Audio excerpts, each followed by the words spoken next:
Pag-usapan natin ngayon mga sangka itong mga espiya ng mga bansa kagaya po ng China na itinatanim sa isang bansa mga sangkay para sa kanilang sekretong agenda. Ngayon, pag-usapan po natin lalong-lalo na po itong mayor ng Bamban Tarlac na nabisto nga po na isa palang Chinese at isa palang spy di umano sa ating bansa mula po sa China.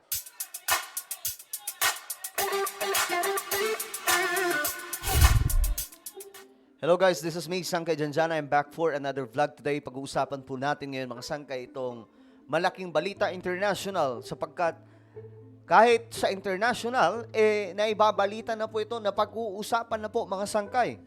Ang tungkol po dito sa mga spy na itinatanim, lalong-lalo na po nitong China.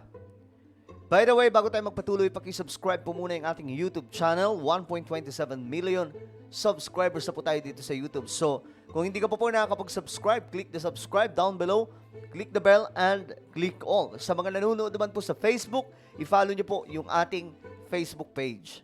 So, ito nga po mga sangkay yung ating matinding topic natin ngayon. Ito mga misteryosong spy ng China na naging mayor pa po ng Pilipinas. Espionage is one of the biggest wartime tools, and China appears to have already deployed this tool in Southeast Asia and beyond. Ayan na ha. Sa international media na po mismo ang nagsabi na ang gobyerno ng China ay nag-deploy ng isang spiya sa Pilipinas, isang spy, na isa po itong isa sa mga tool pagdating po sa digmaan para po maobserbahan kung ano ang nangyayari dito sa ating bansa. Ngayon mga sangkay, siguro nung World War II, no? Kung pag-uusapan po natin ang lawang digmaan, pandaigdigan, isa rin po ito sa ginawa noon ng Japan. Yung mga negosyanteng mga Japanese na itinanim sa Pilipinas para maging spy bago yung pag-atake nila dito sa ating bansa. So, same strategy na ginagawa ngayon ng China. Tonight, we bring you two spy stories. Both involve China. The first story is playing out in the Philippines, where a relatively unknown mayor of a sleepy town has gone missing. Her name is Alice Guo. She is 33 years old. In the year 33 years old. Batang-bata pa pala itong Chinese spy. Mula po sa China, itong si Alice Guo. 2022, she was elected as the mayor of Bamban. In fact, she was the first ever female mayor of the town. The people loved her. But no one really knew much about her. Grabe, no? Totoo to mga sangkay. Mahal na mahal po ang babaeng to doon sa Bamban. Pero hindi nila alam mga sangkay ano ang nasa likod sa mukha niya. Isa pala siyang itinanim. Kaya nga, ang galing po niya magtagalog eh. Yun po yung nakakagulat doon. She was young. She would distribute gifts on Christmas. The locals would call her Robin Hood. Many Galing, idolized her. Go would vlog all day. Galing eh, no? Talk about her day in her life. Show off her pet Pomeranian, the stickers on her calculator, her favorite shampoo, her love for the color pink. For the Filipinos, it was refreshing to have a young, social media savvy, Louis Vuitton tote carrying mayor. Grabe. But who really was Ms. Guo before Yun she ang tanong. Sino siya? became a mayor? No one really knew. She said she grew up sheltered in her family's pig farm in Bamban. Ayan na, yung farm nila. Under her mayorship, the town was growing, it was attracting investment until in March, the story took a sharp turn. There was a raid at an office compound in Bamban. Ito na yung sa Pogo mga sangkay na nabisto kung sino ang nasa likod. At least 1,000 workers were found in the office. Among them were victims of human trafficking. This office compound was just 100 meters from the mayor's office. Inside Lapit, this no? compound, Malapit lang po sa opisina ng mayor. Itong mayor na si Alice Guo. investigators also found luxury villas, rooms, a large swimming pool, expensive alcohol, tortoises, high-end cars, Grabe, no? Mga mamahalin lahat ng gamit niya. and 3 underground tunnels. Let me repeat that. 3 underground tunnels. Grabe, mayroon din po siyang 3 underground tunnels. And this is where Ms. Go comes into the picture. The underground tunnels led to a vacant plot. Grabe. And this vacant plot was owned by the mayor. Ganyang katindi ang mayor na ito. May underground tunnel po siya. Ganyang kalupit. In fact, a car found in the shady compound was registered in her name. Upon digging further, investigators also found that 50% of the compound was owned by Alice Go. The mayor became central to the investigation. What the investigators would find would leave them scrambling for answers.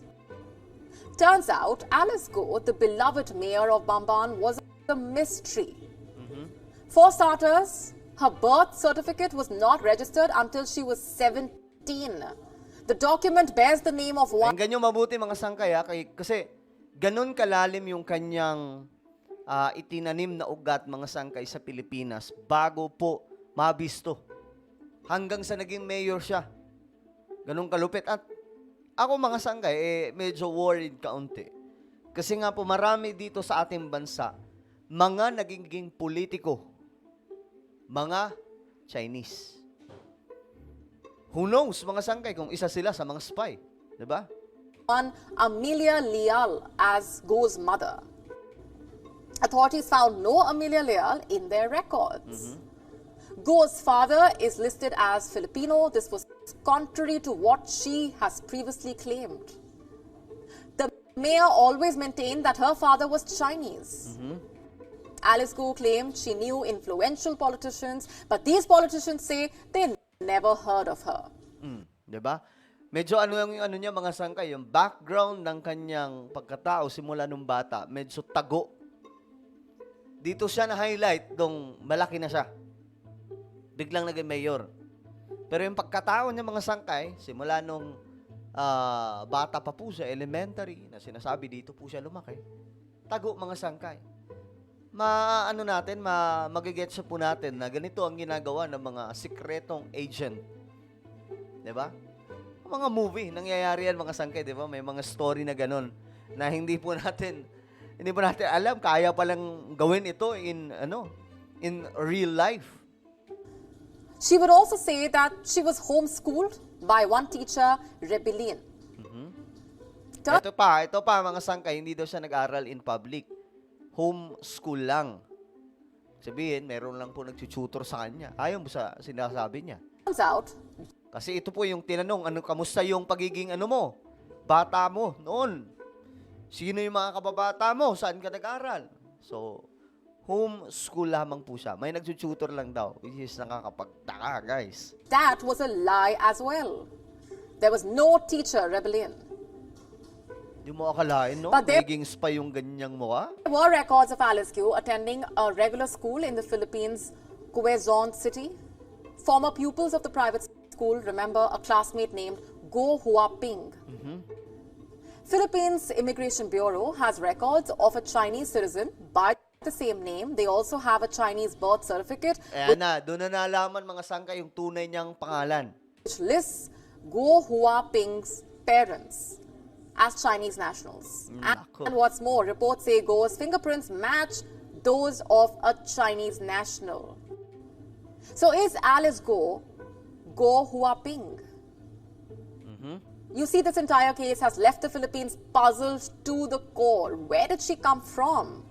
Asked Philippines President Ferdinand Marcos Jr. in the month of May. In July, Alice Go skipped a Senate hearing. Her lawyer said Go was traumatized. So who really was Alice Go? Yun ang tanong, sino nga ba talaga si Alice Guo? Was she a Chinese spy?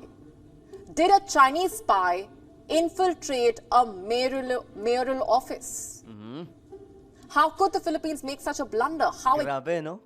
Grabe yung pagkakatagpi-tagpi ng pagkatao na ito, eh. Spy lamang po yan, mga sanggay, pero naging mayor. Naging mayor pa po ng Tarlac. Sino pa po ang mga politikong spy ng China na talaga mga pure Chinese? Exactly did this even happen? These are some of the questions that Filipinos are asking. Along with, where is Alice Go now? She has not been seen since July. Yun, nawawala na po siya ngayon. Kaya nga ang tanong dito, bubuhayin pa kaya nang nagpadala sa kanya? Ito si Alice Go, walang iba. Sila President Xi Jinping. Filipino officials say Alice has left the country. She escaped over a month ago. Did her Chinese handlers ensure Alice Go gets a safe passage out of the Philippines? Let the story sink in as I tell you the second spy story for tonight. To stay up. Okay. Ayan, mga sangay, nagiging usap-usapan na po ito sa international. At least ngayon, mga sangay, mas lalo na pong nagiging malinaw ang lahat kung sino itong Alice Guo. Okay? Kasi may mga sympathizer dito eh. Lalong-lalo na po doon sa Tarlac kasi naging mayor nila to eh. Napakabait daw. Namimigay pa po ng blessings, lalong-lalo na tuwing Pasko. But in reality, guys, ang hidden na pagkatao niya, isa pala siyang agent na naging spy ng China na itinanim ng mahabang panahon. Ano mo ang inyong komento, mga sanggay? Just comment down below. Now, I invite you please subscribe my YouTube channel. Sanggay Janjan Daily. Hanapin niyo po ito sa YouTube. Then, click the subscribe, click the bell, and click all. Ako na po ay magpapaalam. Mag-iingat pong lahat. God bless everyone.